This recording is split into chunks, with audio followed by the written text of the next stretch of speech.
Happy Wednesday. Here we are. Hi there. We are Dave and Laura Butler of Work Life Consulting, and we're here on Wednesdays to talk about topics that we've heard from our clients and things we've read about, kind of the news you can use, especially as the Well, the this changing landscape. this has especially always been one of my hot buttons here is reinventing, Absolutely. dealing Well, with the tsunami of change. we have done that. What we have done is we've shifted because of all the situations we've been a part of now. We've shifted from that on-site for the most part to much more online, and we provide coaching programs and online support for individuals, teams, and leaders to be more efficient, effective, and fulfilling what they would like to do moving forward. So the topic for today is, this could go on for a year, this topic. Be ready for the tsunami of change, because the tsunami is going to take on different forms. Yeah, and I think one of the issues is that change has been always there and it's always growing. People always talk about it. But now we've got change on top of change on top of change. It's like the only way I could talk about it was to say a tsunami. It's like a tsunami is a wave that grows as it gets bigger, as it gets closer. Exactly. And it requires us to think about things in a new way.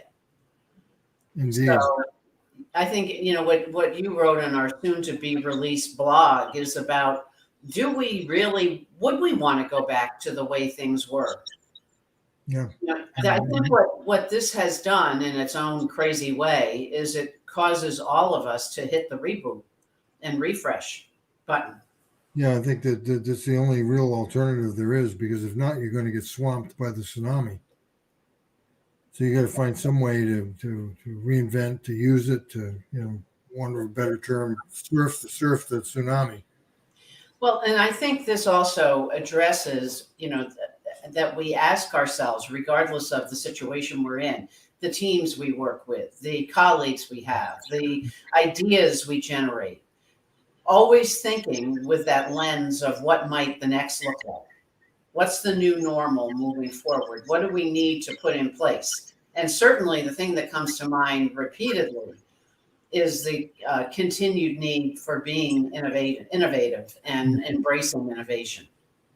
Of course, innovative means to be born again. To innovate means to, find a rebirth in the whole thing, find a way to start over, find a way to have a fresh start.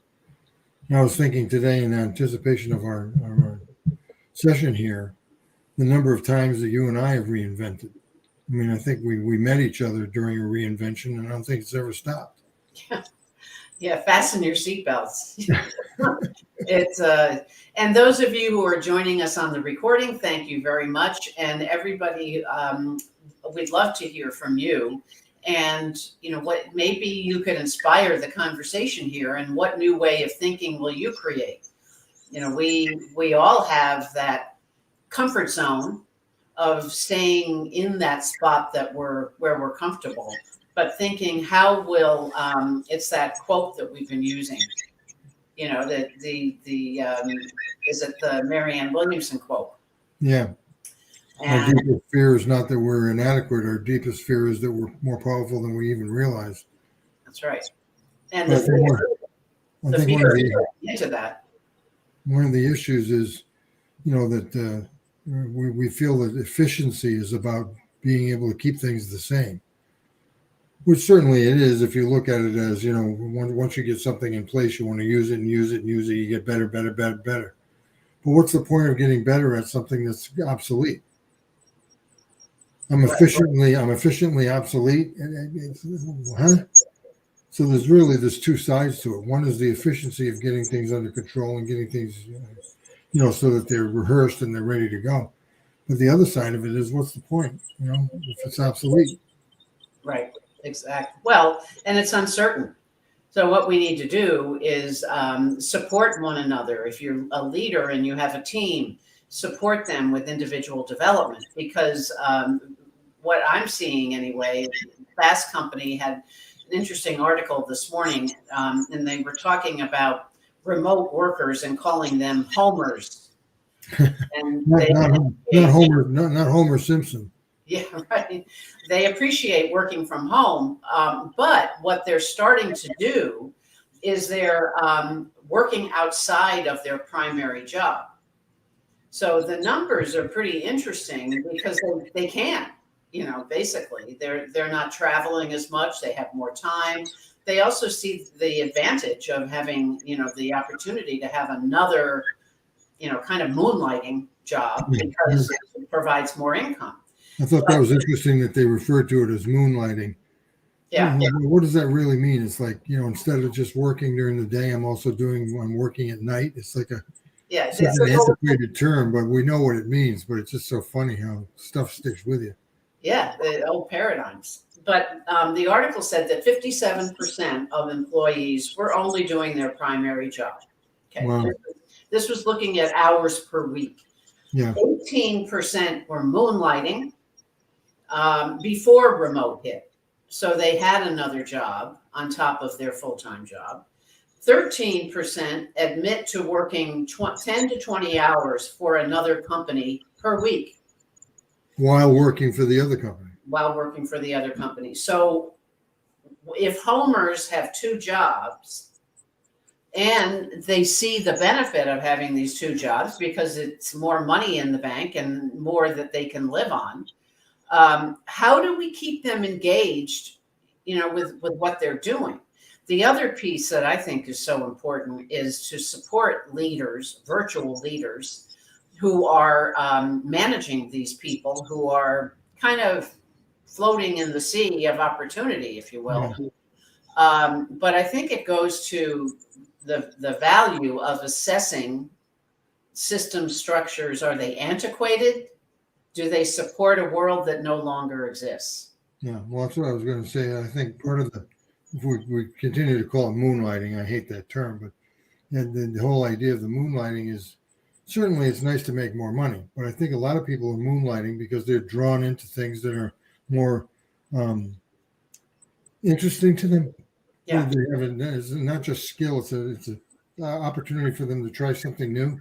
So the answer to the question would be that how do we engage them more in the place that they are, is give them other opportunities to try new things. Yeah, I think it's twofold. I think the leader has to step back and assess how does leadership look in this world of moonlighting, homers, remote, whatever we're going to call it, and the individual, so that he or she does not burn themselves out. We take a look at this, for example. This is a wheel that we've worked with our clients on, and it involves a mindfulness as the center. So you give yourself a chance to reflect, how much am I doing what am I doing that might burn me out? Mm-hmm. So we need to look at the change piece and support accelerating the transition that comes along with change. Mm-hmm. Yeah. And then networks tapping into, maybe if we're doing all this extra work or we enjoy it, some people are good at the variety. They really enjoy it. But they may be burning the candle at both ends and don't have the support they need to do that. So they like it, but how do they juggle? They also get a chance to increase their network. Yeah. Find new sources of information and connection. And then the learning. I mean, this is across the board in every research study I've seen lately is that we have to become totally learning organizations. Yeah. And understand why is it that people want to add another job to their plate besides money. Well, this is where you throw in the Bob Dylan quote about you're not busy growing, you're busy dying. That's right. And then empowerment. So if we have an action plan in place that takes a look at how to be more resilient, what does it need? Everybody is going to be different. It's not a one size fits all. And this is why it's so important to really reinvent some of the fundamental structures of the organization. because it's hard to empower somebody in a control-based organization. And most organizations are put together as a hierarchy, which is fundamentally about control. How do we think empower right from the start? How do we start with the idea of empowering people rather than controlling them? And then as we think about the transition, now there's a lot on here to see, but the transition, if we can move through this fairly quickly, it ends with an ending. Sounds pretty straightforward. And using our Berkman tool language that we use, it addresses needs.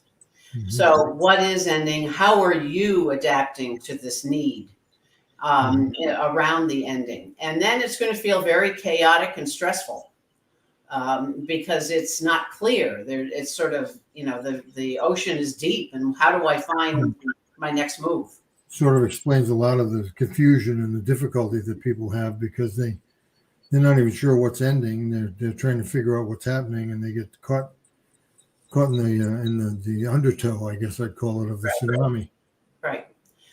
But then there are new opportunities that will emerge, but you have to be ready because you need to know what your passion is. What do you love to do?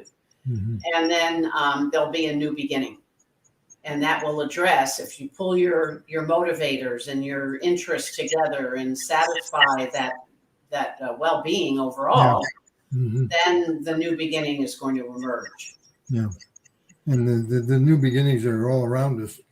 I remember there's one of my favorite cartoons, the Pogo character, the one that said we met the enemy and it is us.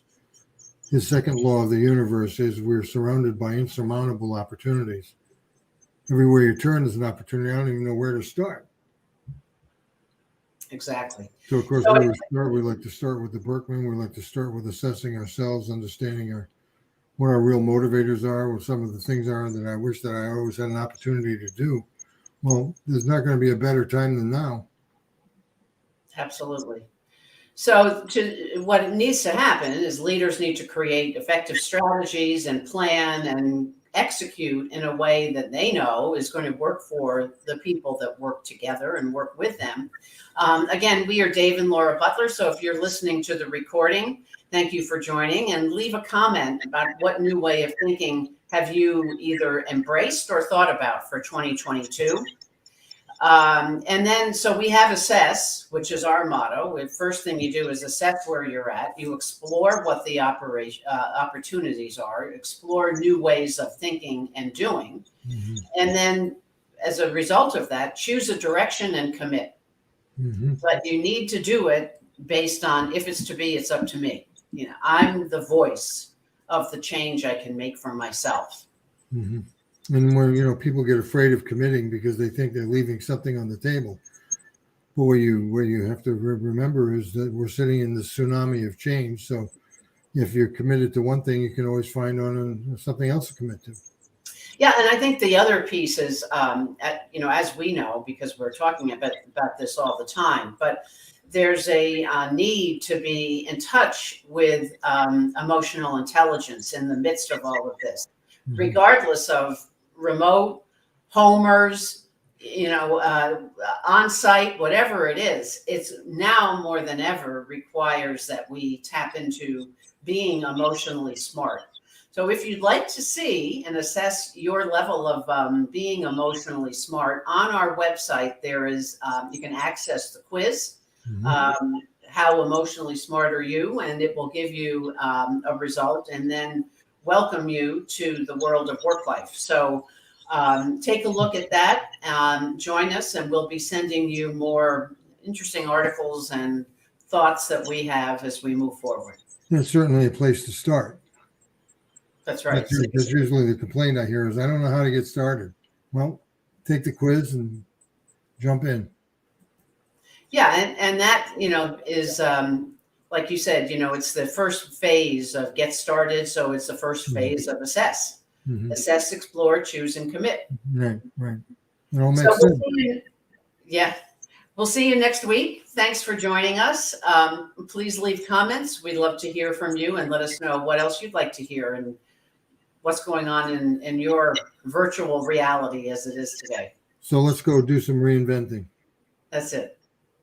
See ya. Thank you.